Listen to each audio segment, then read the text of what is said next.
So this time around, we're looking at how to build your value proposition. And once you've got a really strong idea of your focus on your key products and services, then what we then need to do is to build a really strong value proposition, or a really strong story, essentially, that forms the basis of our marketing and our sales activities. And otherwise, all the marketing in the world isn't going to get us very far. And we often see businesses, and we're guilty of it ourselves, where we think particular tactics maybe aren't working. Maybe it's not the fault of the tactic. Often it may be the fault that we haven't really got the value proposition nailed properly. So we need to develop a value proposition essentially for all of our key products and services. So anything where the product and service is different, where it's addressing different target audience, different needs, we really need to have a different value proposition for those. And it's definitely an exercise that is worth going through. We know that two of the key things that businesses struggle with when they're trying to scale is, one is finance and a proper management of the numbers of the business, but the other is marketing and getting a constant and consistent stream of quality leads. We tend to rely on ad hoc mechanisms up to a certain point, but beyond that, we need to have a really good, reliable mechanism for generating leads. So we refer to this story as I said, as the value proposition, and a good value proposition is going to synthesize those reasons why somebody should buy from you, essentially. And done well, not only will it form the basis of most of your marketing messaging, but it also is a really useful tool then or briefing document, if you like, if you're dealing with an agency. So we're dealing with a marketing agency like Citizen, then it's great if you can supply them already with a value proposition, or they can help you to develop one. But it's great if you've got one, if you're briefing them in using an external agency. And you should be able to put together a reasonable value proposition from everything you already know about your customers and your offerings. We've all been in business for a little while, so we've got basically our ideas of a value proposition. But it's always worth testing it if you haven't thought about doing this, because sometimes you'll find that what we thought was a really strong value proposition actually isn't that important to a customer, or elements of it are not that important to a customer. And maybe vice versa, you might find things actually that that you haven't thought of as being important that really come through. And in fact, we've just found that recently with some video case studies that we've been doing, is that there's been some themes that have been coming out of those that we haven't necessarily included in our thinking. Essentially, a value proposition consists of these 7 key elements. So actually you can simply use these, and you can brainstorm around the different elements of it and put it together, and it can read a bit like a story when you've done it. But essentially those elements are: who's it for? That's clearly really key thing. The closer you can define who it's for, the better. What are their needs or their pains? Sometimes people prefer the language of pains, but what are the pains that we're really trying to address? Then, okay, what are the features? What is it that we're providing? But then specifically the benefits of what the benefits that we're offering against those needs that we've identified. But then consider what the alternatives are, and we sometimes miss this. What are the options for a potential client to you? If they don't use your service, what might it be that they would do? And in some cases, the alternative is nothing. They don't necessarily have to have your services, unless you're an accountant or somebody, when everybody has to have an accountant. If you're a business coach, let's just say, from our point of view, nobody has to have one. There's no rule that says you have to have one. So an alternative would be to do nothing. So don't forget that. But what are the primary alternatives? What could they use instead of you? But then what makes you different? What makes us different from those alternatives? In a way that we think will resonate, obviously, with the prospects, with potential clients.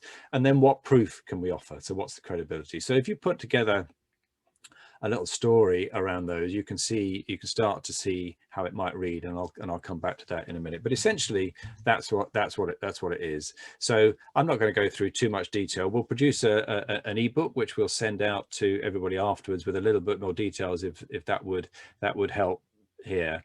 But essentially, with the idea of who's it for, the more specific you can be, the better. And you'll have heard of people talk about client avatars, but the more specific you can identify the characteristics of your ideal client, the better this is going to be. So typically, you know, they're going to be, a segment is going to share similar needs and characteristics. It's going to be of a size that's worth going after, and it's going to be identifiable and reachable. There's no good in identifying a segment that there's just no chance that you're going to be able to reach. And of course, it needs to be big enough that you can that it's worth you going for.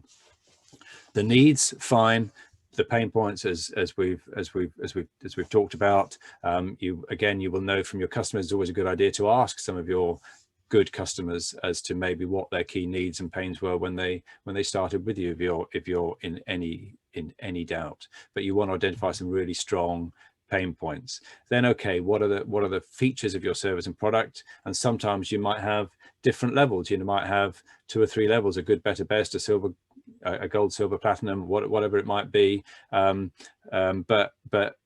you might have different features within those, and even different names for those. But what then becomes really important is to tease out the benefits. And we all know really that the way you get to a benefit is essentially taking a feature and saying, so what, you know, or what that means is. So if you turn it around in that way, then you can make it into a benefit. But again, against those needs that you want. We've talked about the primary alternatives. What else could they do? And it doesn't have to be necessarily a direct competitor to you. It could be a substitute. It doesn't have to be something that is. So let's just take the channel tunnel. You know, it doesn't have to be, or let's take ferries. You know, it doesn't have to be other ferry companies to cross the channel tunnel. To cross the channel. The channel tunnel is a substitute or an alternative. It's not a direct ferry, if you like, but it's a substitute. Or even taking an aeroplane is something like this. Not the best of examples, but they don't necessarily be narrow and exactly, and they are exactly like us and they're a competitor. Think about substitutes, if you like, something that's an alternative in that way.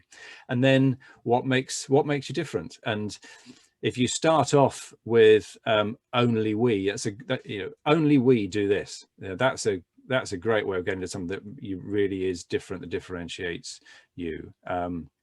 But try and limit it to things that are really important, obviously, to your customers. There's no point in saying, yeah, well, we're different because all our vans are yellow, if actually nobody cares 2 hoots about the fact that your vans are yellow.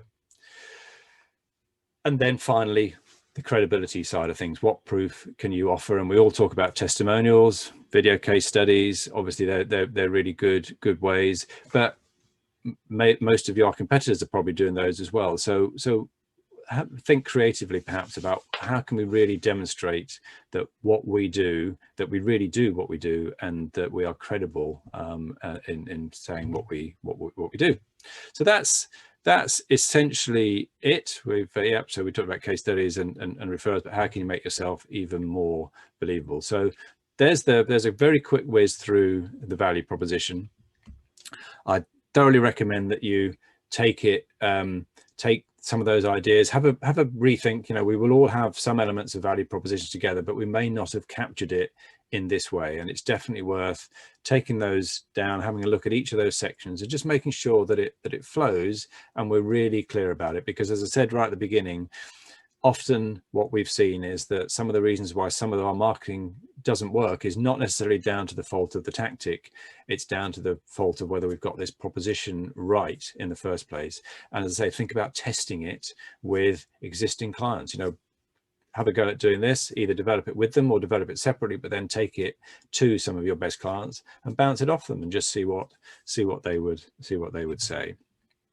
And then you can put it all together in a nice little story about how your value proposition works.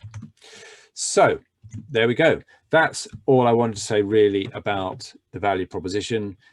Have a think about it, see what takeaways you've got from that you can apply back in your business. There's plenty of people, I think, on this call that could help you with developing your value proposition if you would like a bit of outside help with that.